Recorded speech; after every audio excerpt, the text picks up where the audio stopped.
afternoon and welcome to the first of our live transmissions from here in the garden. What I wanted to do is just to go through to have a look at some of the news, what everyone's talking about. I've been looking at Andrew Marr. I've certainly been listening to Piers Morgan. That's all you ever do is listen to Piers Morgan. But I just thought I'd give you my twist on some of it. I don't read the papers, so I don't really know what news there is. And I suppose when you get news, it's decided upon by the person that types up the stuff that Piers Morgan reads and then ignores. And the reason I don't read newspapers is not because I'm scared to see myself in them. It's because I'm allergic to paper. That's why I spend money so quickly. Yeah. You know, I get a sort of psoriasis come contact eczema. So, you know, I go online and have a look. I get up in the morning, and this goes back to the arrest in 2013. So you get up in the morning, the first thing I do, and this is not self-importance, well, that's quite good. You scroll down, put news for Jim Davidson, then you have a look what's in the papers, then you have a little look at that. Never scroll down to the comments, because there's always someone going to call you an arsehole. I was talking about this yesterday to someone on Twitter, and they said, oh, thank you, yeah, this will upset all the Millwall fans now. No, we're all friends, Millwall and Charlton-ish. A great respect. I don't know about the old Palace, but I wonder what hatred is from football clubs. My club's better than yours. Well, we're from Charlton, and we're just used to being Charlton fans. And do you know, you go up north and they say, what club you support then? And if I'd have said Spurs or West Ham, oh, shite, fucking useless, them bastards. But this is how it goes. Who'd you support then? Charlton Athletic. Family club. Yeah. So you go on Twitter and you write whatever you're going to do, or I do, make little comments when you see someone on the television. Like yesterday, the Shadow Health Minister was on. Shadow means that they're the Labour Party front bench. They're the opposite to the health. So she's Matt Hancock's opposite.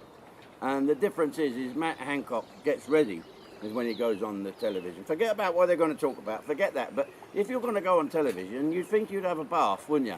And get the L'Oreal in the Barnet. No, she looked like keyhole Kate, this woman. I'm sure she's very bright and very, very clever, but is that the Labour Party's thing? To look scruffy fuckers? Like, come on, Corbyn did look like one of Steptoe's bollocks, didn't he? You know. And it's all about image. Boris gets up, I bet he goes to, he's got a hairnet and everything, gets up to make it look really shit. Like Rod, I know Rod Stewart. He spends hours on the Barnet, backcombing it, doing it, and he comes out looking like a fucking heron.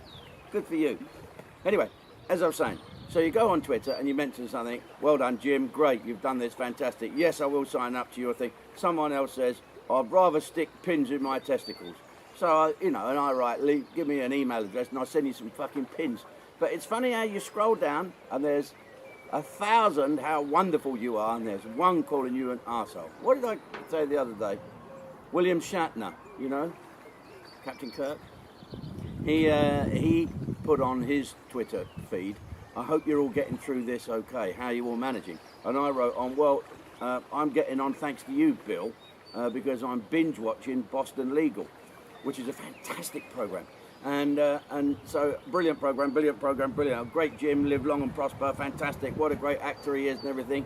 And then someone, I think from the northwest somewhere, they put, is there anything in it about wife beating because you're good at that? What the fuck is that about? There you are. I wish I'd have married that bloke, then I could have gone and beaten him up and he'd have been right.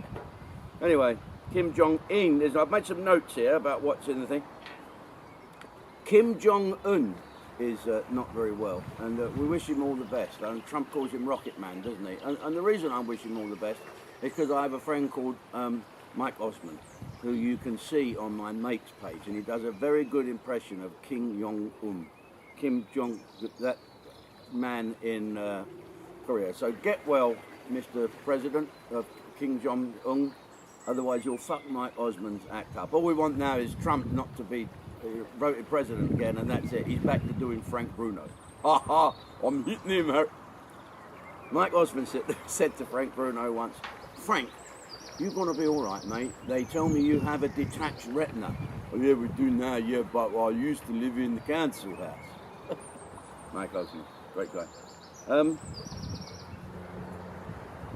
It was announced yesterday, 2 days ago, that the lockdown, another lockdown for 3 weeks. It's amazing, this. And by the way, if people are saying, oh, Jim, you're jumping on the bandwagon, I'll be singing soon or playing piano with every other fucking Beatles and people. No, this has been planned for yonks to do this stuff. This is purely because of going through the attic and finding loads and loads of stuff. So there you are. But it's lockdown. I want to know when we're coming out. I think we all want to know when we're coming out. But we need hope. We need hope. Listen, you know, I go in prisons and visit guys, veterans. And there's a sentence called IPP, Imprisonment for Public Protection. There's no end to it. You go in prison, they say, right, you've got an IPP. Let's say you would have got a 3-year sentence for aggravated fucking punching someone. But if people think you're a danger to society, and this is what was brought in years ago, they give you an IPP, which means there's no end to your sentence. So you've got to go before some turtlenecked, nice person who will decide whether, looking at the notes, whether you're ready to come out or not. Do you think you're a danger to the public? Oh yeah, I'm going to come out and fucking bash them all up, and I know what I mean. Oh well, we can't have that. An IPP. Now I've spoken to veterans in prison, and behind the eyes there's nothing, because hope has been removed. So, do we want to do this rehabilitation program with us? No. You want to do this PTSD thing? No. You want to do this alcohol awareness? No. What is the point? They're fucking dead. It's got to be stopped. It has been scrapped. There's no more sentences like that. But, and here's the thing, the people that got an IPP on the date before it was scrapped are still doing it, so get it out. And the reason I'm saying this, not I'm just trying to be a knobby know-it-all like fucking Piers, is the fact if we're not careful, the whole of our country is going to be given an IPP, you know, an indefinite public protection. We are now protecting ourselves, yes. We're saving lives, yes. We're saving the NHS, we're protecting the NHS. Brilliant, fantastic. But please, ministers and the funny people on there, give us some hope. Please give us some hope of where we're going. Let's have some good news. Let's say we're attacking this well. If we keep on like this, it will be so-and-so, so-and-so. If we fuck up, we'll go back down a snake. You know what I mean? Let's look at it. Right now, the Ministry of Justice are thinking of letting out prisoners. They're letting out some prisoners. We wrote to them, Care After Combat, and said, well, I tell you what, you let out 1,000 veterans, and us and Project Nova, under the umbrella of the NHS, we'll look after them. We'll do that. And I didn't even get a reply, really. So we, you know, we could have done that. We would have kept our eye on them. We would have. They'd know that if they fuck up, they're going to go straight back to prison. So we let 1,000 veterans out, and we take care of them and make sure they don't go back. It's the same here. Let us get out a bit. Open a few shops. Open the marinas. Open the gyms. Open somewhere where we can go. We know we're not going to go as a job lot. All right, them dummies are going to go as a job lot anyway. There'll be 1,000 crammed into the co-op in Ealing somewhere. But we know what it is. We're grown-ups. We get it. We know we're going to be sick. We know we've got to save lives. We know we've got to protect the NHS. But please give us some hope and treat us like grown-ups. And I think, Boris, as soon as you get better, you will realise, you know what it's like. You've been knocking on the door there, and you know how wonderful the NHS are. And I know you want to protect them. But let's not die of the cure. Remember that song from Paint Your Wagon? Cured of what we're suffering from, and suffering from the cure. So if we're not careful. Happy birthday, Your Majesty. Wonderful. God save you. God save you. God save you. Happy birthday, Your Majesty. Oh yes, I've got to mention this. Philip Schofield's moved into his new flat. It said in the paper, brave Philip Schofield. Why is he brave to move into a flat? Where is it? Lewisham? Woolwich or somewhere? Okay. Brave Philip Schofield. Good luck, Philip.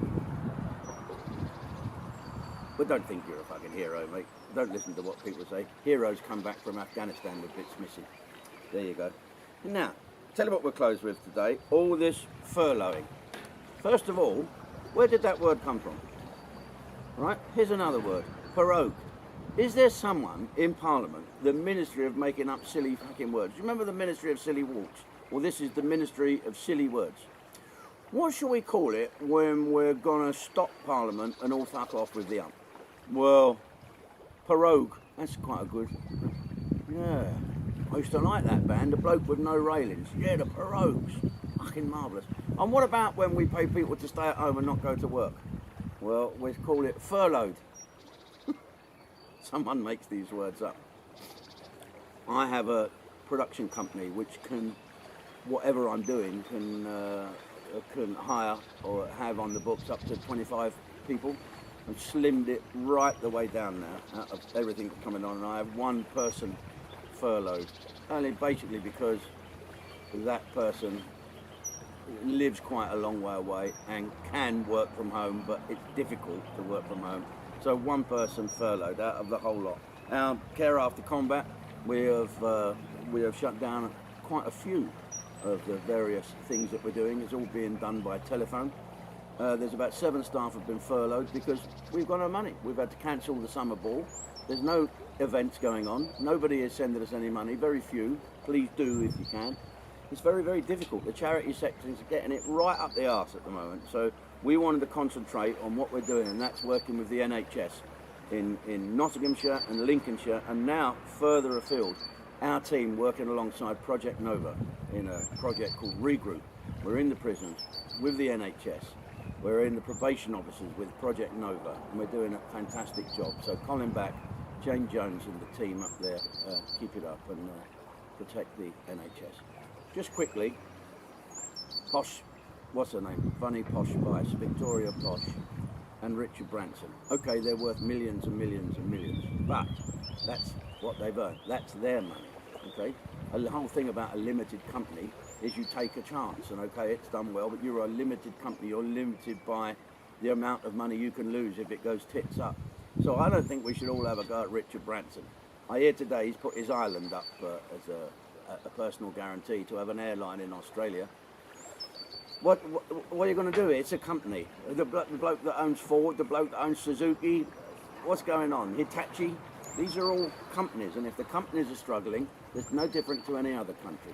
Virgin Atlantic is no different to Bert the fucking plumber down the road. How much money Bert has got in his own personal bank account, or how much Richard Branson's got, and Posh Bunny Beckham, nothing to do with it, I don't think. Me, I don't have any money. As I told you before, I'm allergic to it. So, okay, I will see you next week, where we'll go through the newspapers and give you my views on life. Try and get through this. We'll be fine.